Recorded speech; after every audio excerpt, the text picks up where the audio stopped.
So let's proceed to the special agreement problems. Okay, so there are some special agreement problems you should watch for when you write. Okay, so let us tackle about this special agreement problems. Okay, so the first special agreement problem is the indefinite pronoun as a subject. Indefinite pronoun to ah. Indefinite pronouns have number. Some are singular, some are plural, and some can be either singular or plural. So, ang indefinite pronoun na to is meron ding mga number. Maybe it's a plural, singular, or plural or singular. Okay. A verb must agree in number with an indefinite pronoun used as a subject. Okay. So, dapat, kapag gumagamit tayo ng indefinite pronoun as ginagamit natin as a subject, so, dapat yung verb natin is mag-agree siya dun sa indefinite pronoun natin. Okay. So, let's tackle more of this. So, here are common indefinite pronouns. So, in a singular, indefinite pronoun are anybody, anyone, each, either, everybody, everyone, neither, no one, somebody, and someone. In a plural are both, few, many, and several. And in a singular or plural, indefinite pronouns are all, any, most, none, some. Okay.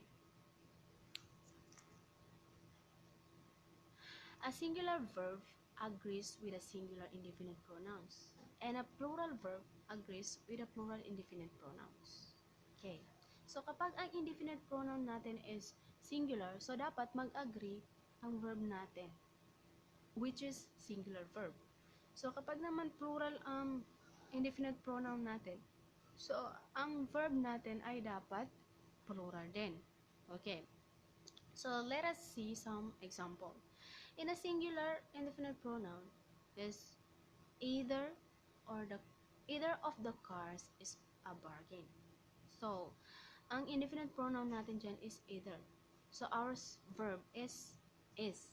So, is agrees on the indefinite pronoun either because is singular verb and the either is singular indefinite pronoun.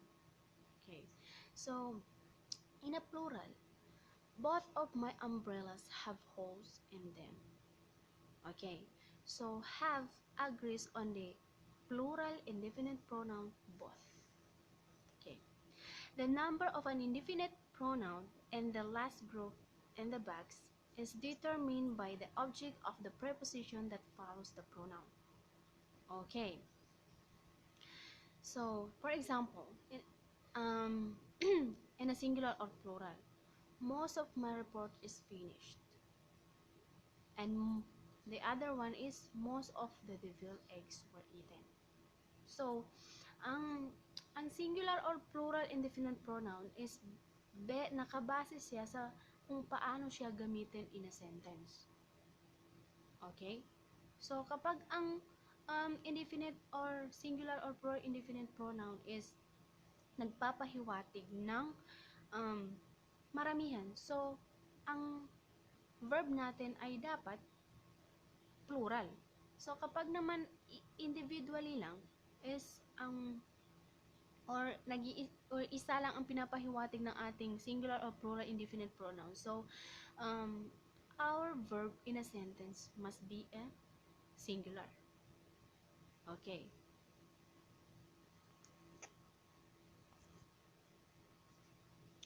So, let us proceed to the next. The subject in inverted order. Okay. So let's tackle about what's subject in inverted order. A subject usually comes before the verb in a sentence. For variety, however, a sentence will appear in inverted order with the subject following the verb or part of a verb phrase. Regardless of where a subject is in a sentence, the verb must agree with it. So, ibig sabihin, ang inverted order na to is kapag tinutukoy dyan yung pag-iiba ng posisyon ng subject natin. Kasi commonly, ang subject natin is um, um, nasa unahan lagi. Okay? So, tinutukoy dito na um, kahit saan mong posisyon yung subject natin sa isang sentence, so, kailangan yung verb natin is mag-agree pa din dun sa subject natin. Okay, so the subject and the verb of an inverted sentence must agree in number. Okay? When you are looking for the subject in an inverted sentence, turn sentence around to its natural order. To make sense, you must occasionally drop here or there when putting the sentence into its natural order. Okay, so para ma-identify natin, kasi pag inverted order yung sentence natin, mahirap i-identify kung ano yung subject natin. So, para ma-identify natin, kailangan turn our sentence into a natural form. Okay? Yung dating forma niya. Before before the sentence make an inverted order. So, to make sense, para mas lalo pang mas palawak or mas easily to drop, mas easily turn the sentence into a natural form. So, drop here or there. Okay? So, let's see some example for more understanding about it. So, inverted order. So, ganito yung subject in an inverted order. Okay. On the shores of the Ohio River are several large cities.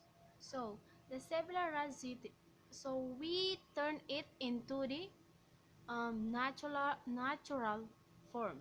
So, several large cities are on the shore of the Ohio River. So, our subject is several large cities or cities. So, our verb is are. So, are agrees on the subject cities. Okay? So, sa question naman, kasi meron din mga inverted order dito kapag gumagamit tayo ng mga interrogative sentence. Okay. Have the actors been selected? Okay. So, the actors have been selected. Okay. So, our subject here is actors. And our verb is have. So, have agrees on the plural subject actors. Okay. So, here the sentence beginning with here or there. Okay. First example is, here is the grocery receipt. The grocery receipt is here. So, we turn it into the natural order. So, the second one is, there are many mushrooms in these hills. So, turn into the natural form. Many mushrooms are in these hills. So, our subject is mushrooms. So, the number of our subject is plural.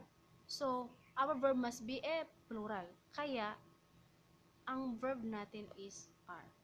Are agrees with the subject mushrooms. Okay. Understand it. So, let us proceed to the collective nouns. What is collective nouns? A collective noun such as chorus, herd, family, and majority names a group of people or things. A collective noun may be either singular or plural, depending on how it's used in a sentence. Okay, so use a singular verb with a collective noun subject that is thought of as a unit. Use a plural verb with a collective noun subject that is thought of as an individual. Okay, so meaning to say, kapag ang isang collective nouns natin is nagre-refer siya or thought as a one or unity, so ang verb natin must be a singular. Kapag ang collective nouns naman natin sa isang sentence is thought as a individually or kanya-kanya, so our verb must be a plural. Okay, so let's see some example. So, the first example is the orchestra is playing a new symphony. The orchestra is working together as a whole unit in the sentence. As a result, the verb is singular. Okay, understand it. So the second example is the orchestra are taking their places in the pit. So, the members of the orchestra are acting independently in the sentence, each one taking his or her own seat. As a result, the verb is plural. So, in our first example, our verbs told as a unity, parang as one unit or as a unit.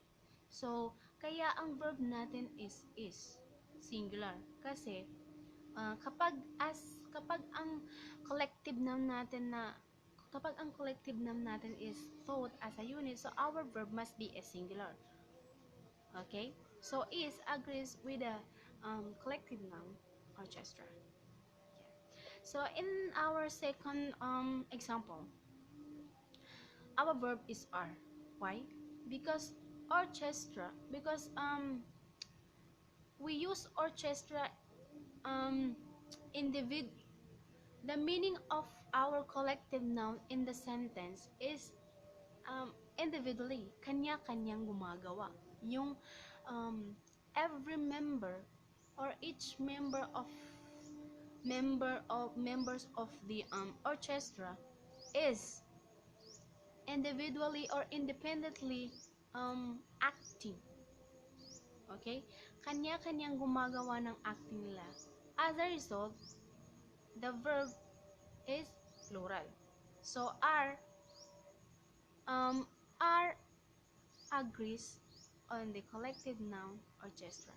So, meaning to say, ang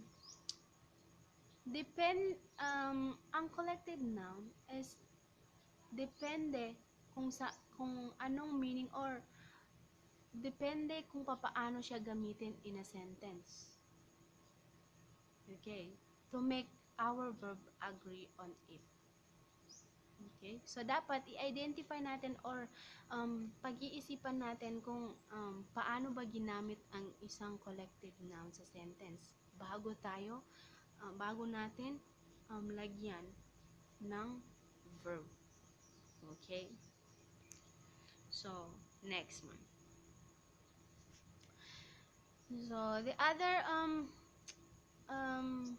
special agreement problem is words expressing an amount. Words expressing an amount. So, words that expresses amount or words that express amounts, measurements, or weights usually have a plural form but are often considered to be a singular unit. So, use a singular verb when this word tells how much. Okay. A subject that expresses an amount, a measurement, or a weight is usually considered singular and takes a singular verb. Okay. So, meaning to say, ang subject natin na nagpapahiwatig ng amount, measurement, or weight. So, it is considered a singular. So, kapag singular, it takes a singular verb. Okay, so let's see some example. First example is 6 months is needed for this job. Okay. The second example is $8 was donated to the fund. And the third example is 2/3 of the garden has been planted. Okay, so ang ating mga subject na um, expressing express an amount, measurement, or weight ay nagpapahiwatig dito na singular. Kaya ang ating mga verb is singular. Okay. Kasi kapag tinutukoy dyan ng kung how much ang subject na kapag ang tinutukoy natin sa sentence natin is how much, so ang verb natin must be a singular. Okay. So, if an amount, measurement, or weight is being thought of in its individual parts, then verb must be plural.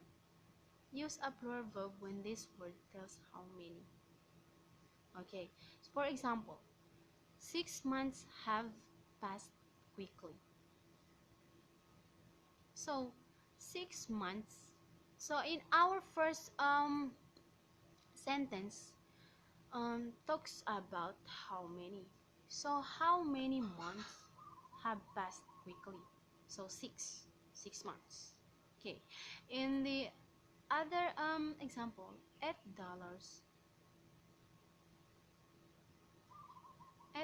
were donated to the fund. Okay.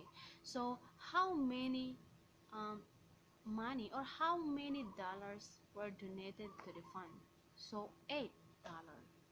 Okay, so in the third example is 2/3 of the seeds have been planted. So how many seeds have been planted? 2/3. Okay, so our subjects here is considered as an plural kasi both of them is nagpapahiwatig ng individual parts or nagpapahiwatig siya ng maramihan kasi um,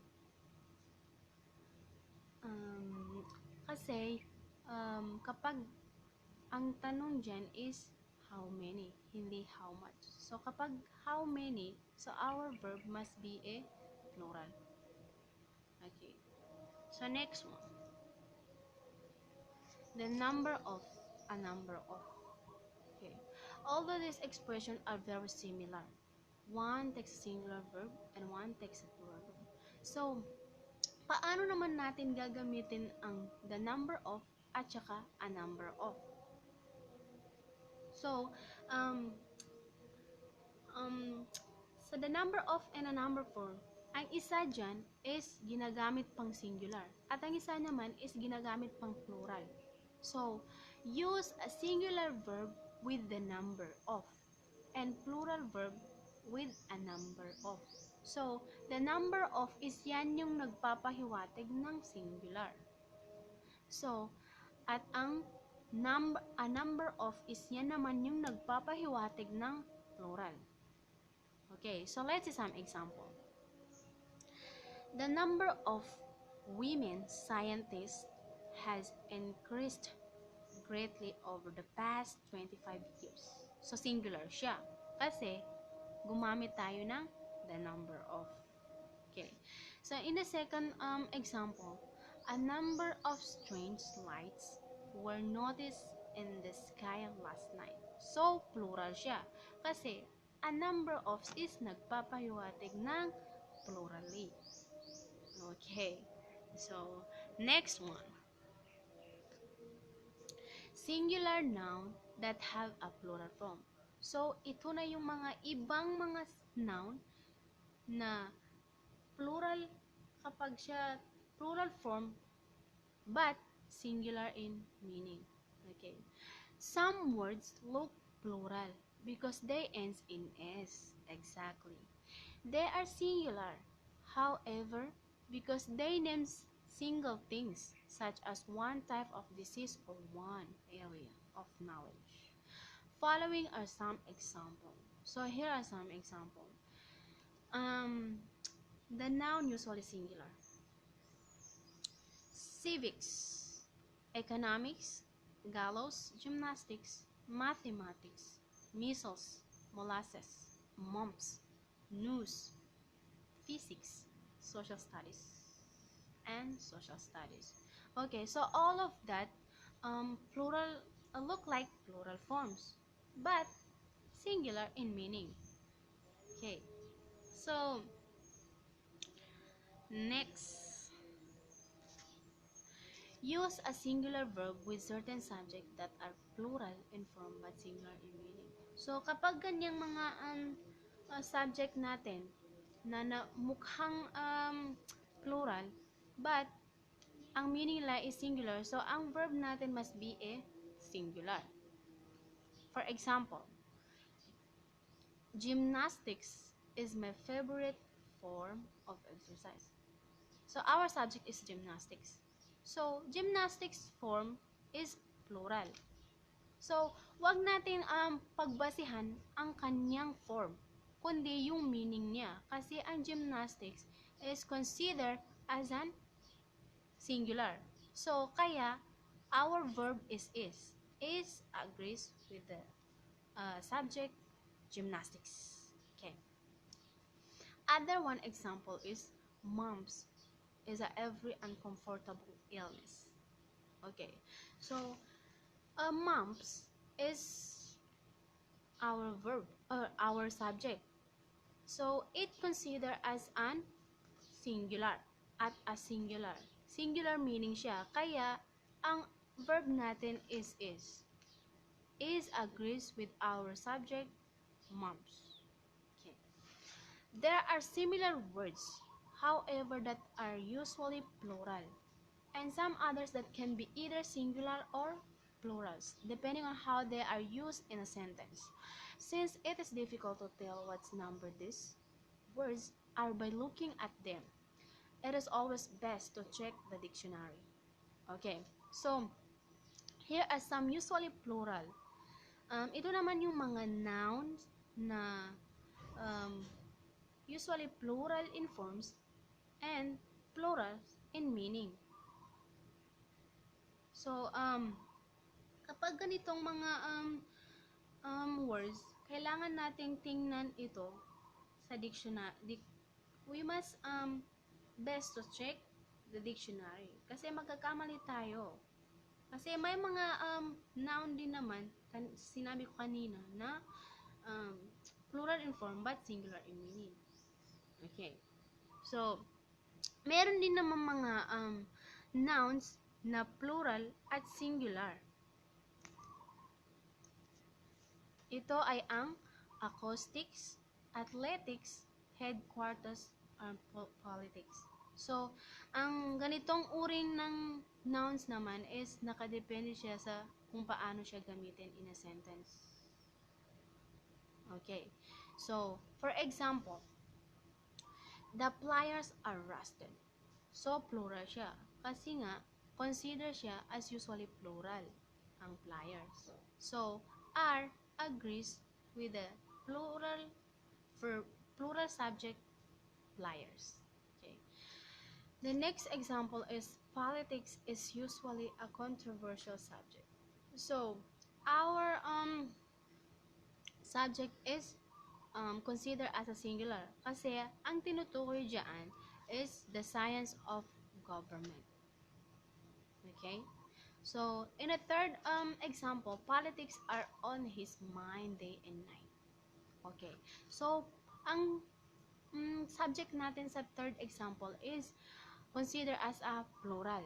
Kasi ang tinutukoy diyan is political practices or policies.